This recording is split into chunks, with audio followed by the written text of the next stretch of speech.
ఆచి చికెన్ మసాలా. తెలంగాణ వ్యాప్తంగా ఆర్టీసీ కార్మికుల సమ్మె రెండవ రోజు కూడా కొనసాగుతుంది. బస్ డిపోల ముందు ఆర్టీసీ కార్మికులు ఉదయం నుంచే బైఠాయించి నిరసన తెలుపుతున్నారు. దీంతో డిపోలలో ఎక్కడికక్కడ బస్సులు నిలిచిపోయాయి. ప్రైవేట్ డ్రైవర్లతో బస్సులను నడిపించేందుకు ప్రభుత్వం ఏర్పాట్లు చేయగా వాటిని కార్మికులు అడ్డుకుంటున్నారు. అనుభవం లేని డ్రైవర్లతో బస్సులు నడపడంతో ప్రమాదాలు జరిగే అవకాశం ఉందని కార్మికులు తెలుపుతున్నారు. పలు చోట్ల ఆర్టీసీ కార్మికులకు పోలీసులకు ఘర్షణ వాతావరణం తలెత్తుతోంది. కామారెడ్డిలో నిరసన తెలుపుతున్న కార్మికులను పోలీసులు బలవంతంగా అదుపులోకి తీసుకుంటున్నారు.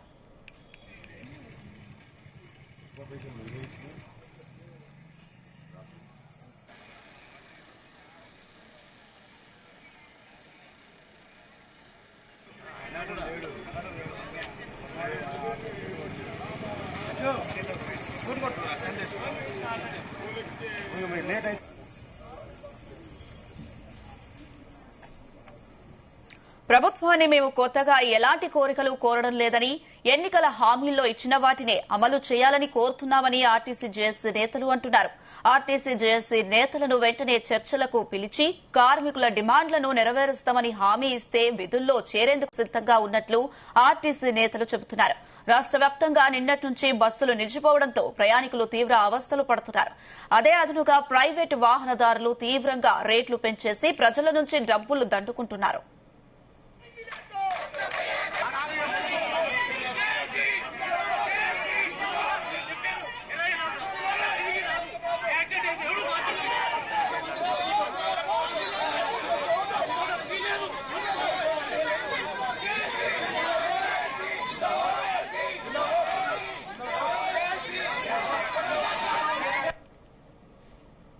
ఈ సమ్మె అనేది ఎవరి కోసమో ఎవరో చేయట్లేరు. మీకే మాత్రం కొంచెం రేషం, అభిమానం, సిగ్గు, శరం ఏమైనా ఉండేది ఉంటే వచ్చి ఇక్కడ కూర్చొని మన కోసం మనం కొట్లాడదాం. అంతేగాని మనకు స్పెషల్ ఆఫ్లు ఇయ్యలేదు. ఇంట్లో కూర్చొని వాళ్ళేదో చేస్తారు, మనమేదో వచ్చి ఎంజాయ్ చేద్దాం అనుకోకండి. అందరూ వచ్చి సమ్మెలో కూర్చుంటేనే సమ్మె విజయవంతం అవుతుంది. జర అందరూ వచ్చి ఇక్కడ డిపో ముందు కూర్చొని కొట్లాడితేనే మన సమ్మె మనకు అవుతుంది. కాబట్టి అందరూ రండి ఇక్కడికి వచ్చి మనం కొట్లాడుకొని మన గవర్నమెంట్ విలీనం మనం సాధ్యం చేసుకుందాం. అంతేగాని ఇళ్లలో కూర్చుంటే మనకు విలీనం అనేది కాదు, ఎప్పటికీ కాదు.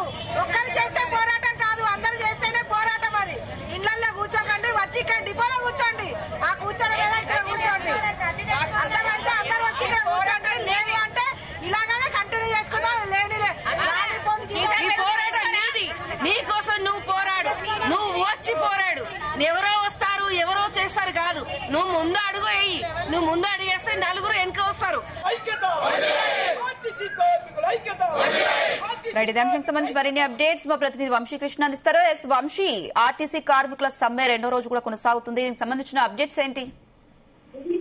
అనుష, మనం చూస్తా ఉన్నాము ఈ రోజు మహాధర్నా కార్యక్రమాలకు ఆర్టీసీ పిలుపునివ్వడం జరిగింది. రాష్ట్రంలోని అన్ని డిపోల వద్ద కూడా మహాధర్నా కార్యక్రమాన్ని ఆర్టీసీ జేఏసీ కావచ్చు, ఆర్టీసీ కార్మికులు నిర్వహిస్తా ఉన్నారు.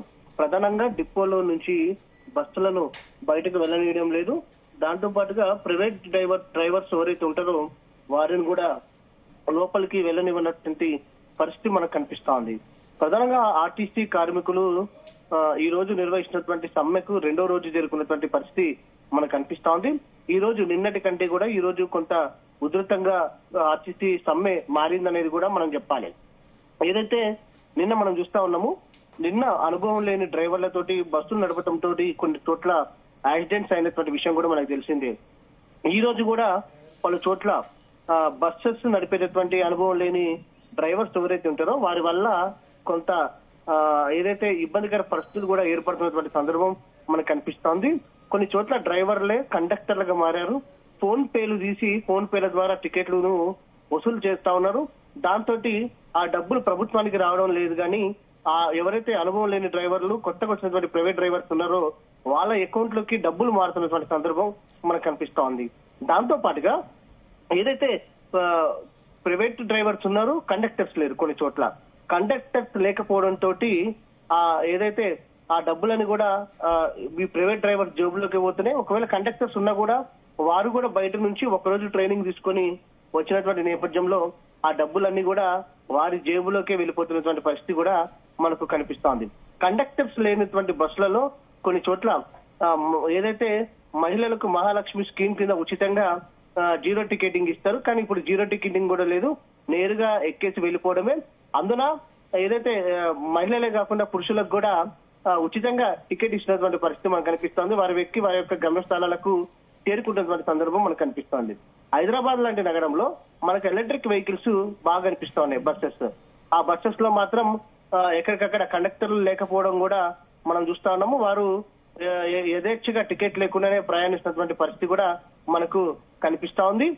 దీంతో పాటుగా ప్రధానంగా యాక్సిడెంట్లు అవుతున్నటువంటి నేపథ్యంలో ప్రభుత్వం ఇప్పటికైనా ఆర్టీసీ కార్మికులతో సమ్మె విరమింపజేయాలనేది కూడా నాయకులు కోరుతున్నటువంటి సందర్భం మనకు కనిపిస్తా ఉంది.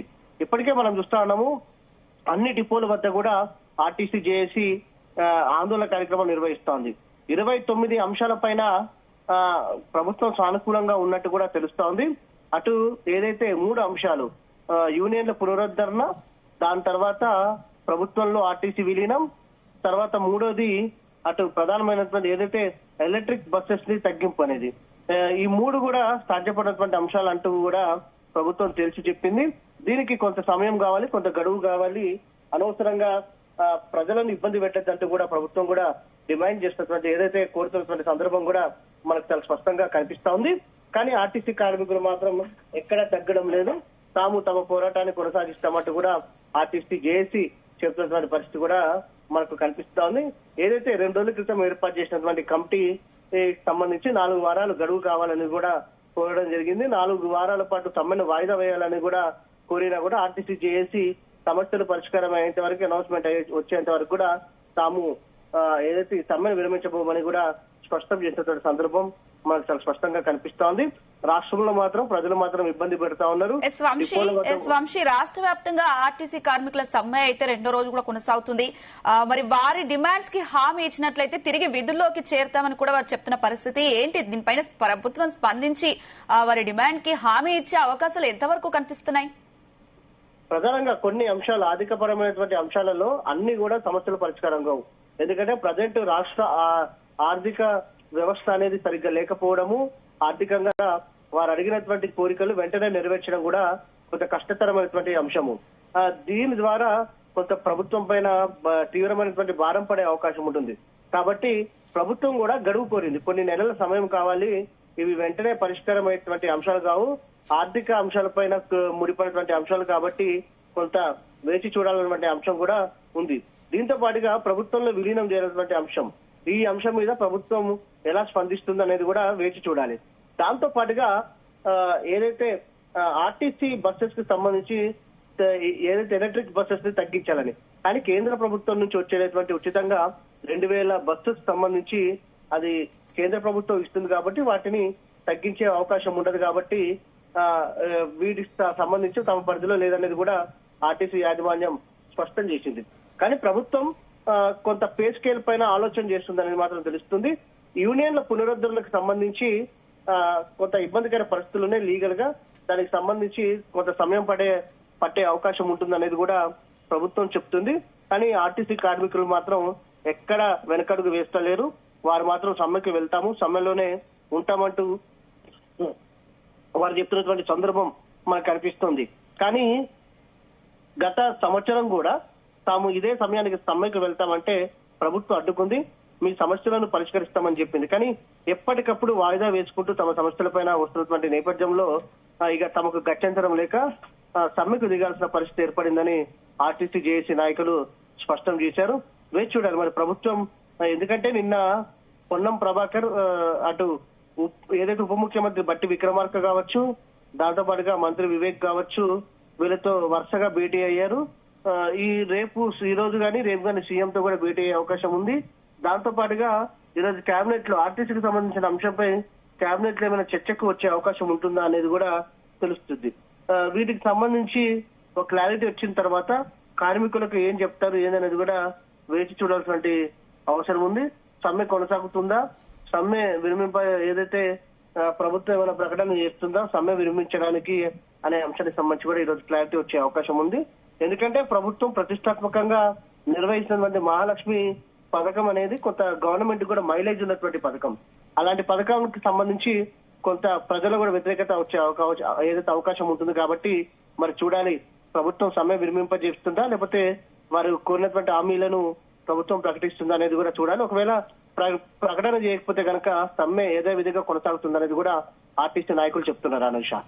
ఎస్ వంశీకృష్ణ, ప్రభుత్వం దీనిపై ఏదో ఒక నిర్ణయం తీసుకోకపోతే ఆర్టీసీ బస్సులో రోజు ప్రయాణించే స్టూడెంట్స్ కానీ అలాగే ఆఫీసులకు వెళ్లే వాళ్ళకి కానీ ఇబ్బందులు ఎదురవుతున్న పరిస్థితి, ఇబ్బందులు పడుతున్న పరిస్థితి, మరి ఏంటి, ఎన్ని డేస్ ఇలా ఉండే అవకాశాలు కనిపిస్తున్నాయి? ఆర్టీసీ కార్మికులు ఏమంటున్నారు దీనిపై? ప్రభుత్వం నుంచి ఈ అంశాలపైన ఒక క్లారిటీ రావాలి. వారి సమస్యలను పరిష్కరిస్తామని ఒక క్లారిటీ వచ్చేంత వరకు కూడా సమ్మె కొనసాగుతుందని ఆర్టీసీ నాయకులు స్పష్టం చేశారు. కానీ ప్రభుత్వం ఎలాంటి ఆలోచన చేస్తుందో ఇంకా స్పష్టమైనటువంటి క్లారిటీ రాలేదు. ఎందుకంటే వారు అడుగుతున్నటువంటి అన్ని అంశాలలో 32 అంశాలలో దాదాపుగా 29 అంశాల వరకు కూడా క్లారిటీ వచ్చింది. కానీ ఈ 3 అంశాలపైన క్లారిటీ రాకపోవడంతో కొంత ఇబ్బందికర పరిస్థితులు ఉన్నాయి. ప్రభుత్వం కూడా వెంటనే వాటిపైన నిర్ణయం తీసుకునే పరిస్థితి లేదనేది కూడా చెప్తున్నారు. మరి లేకపోతే దానికి ఏమైనా టైం బాండ్ పెడతారా అనేది కూడా చూడాలి. ఈ రోజు కేబినెట్ సమావేశంలో కూడా ఈ అంశాలు ఏమైనా చర్చకు వస్తాయనేది కూడా వేచి చూడాల్సిన అవసరం ఉంది. Anusha. Right Vamshi, thank you.